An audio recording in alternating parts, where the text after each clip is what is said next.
সরকারের কড়া তদারকি ও কঠোর নিয়মকানুন বাস্তবায়নের ফলে বিভিন্ন আন্তর্জাতিক রুটে উড়োজাহাজের টিকিটের দাম কমছে। এতে খুশি প্রবাসী বাংলাদেশি ও যাত্রীরা।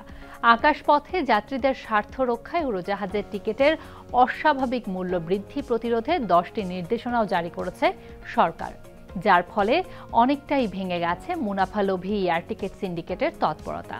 শুল্ক গোয়েন্দা নজরদারিতে আনা হয়েছে অসাধু ব্যবসায়ীদের। বাজারে শৃঙ্খলা বজায় রাখতে মনিটরিং আরও জোরদারের আহ্বান association of travel agents of Bangladesh আটাবের।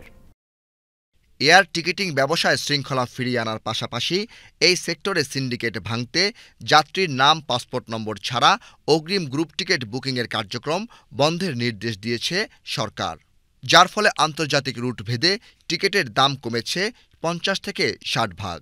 ফেব্রুয়ারিতে ঢাকা থেকে রিয়াদগামী যে টিকিটের দাম ছিল 94,000 থেকে 1 লাখ টাকা, এখন তা নেমে এসেছে 60,000-এর নিচে।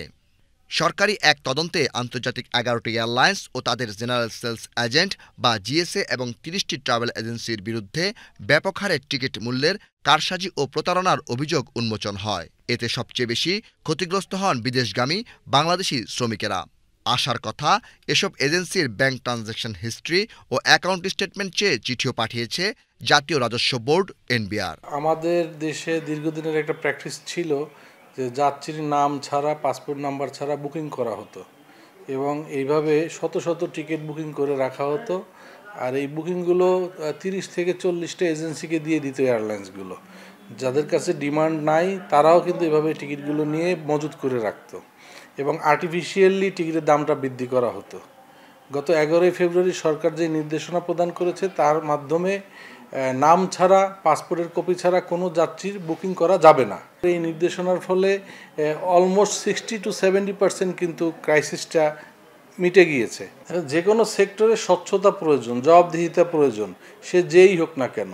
এখানে যদি কোনো এজেন্সি অসততা করে, অতি উচ্চ মূল্যে যাত্রীকে ঠকায় এবং প্রতারণা করে, তার বিরুদ্ধে সরকারের যে কোনো প্রতিষ্ঠান ব্যবস্থা নিতে পারে, সে বিষয়ে আতাপ কোনো দ্বিমত করবে না।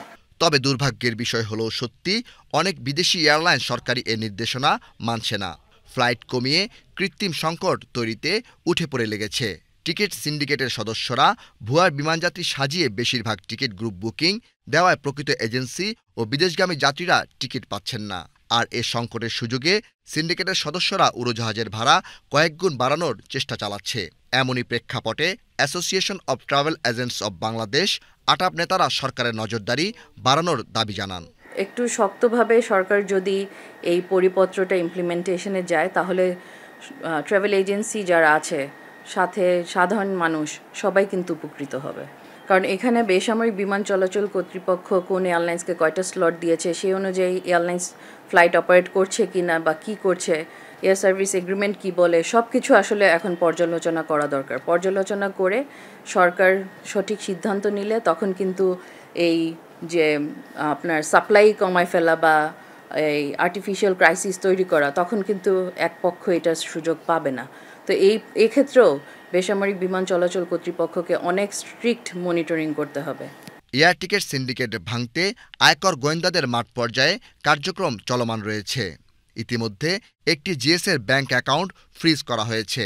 এয়ার টিকিট সিন্ডিকেটের বিরুদ্ধে জিরো টলারেন্স নীতিতে রয়েছে সরকার, যার সুফল এখন পাচ্ছেন সাধারণ যাত্রীরা। Shafiullah Suman, BTV news, Dhaka.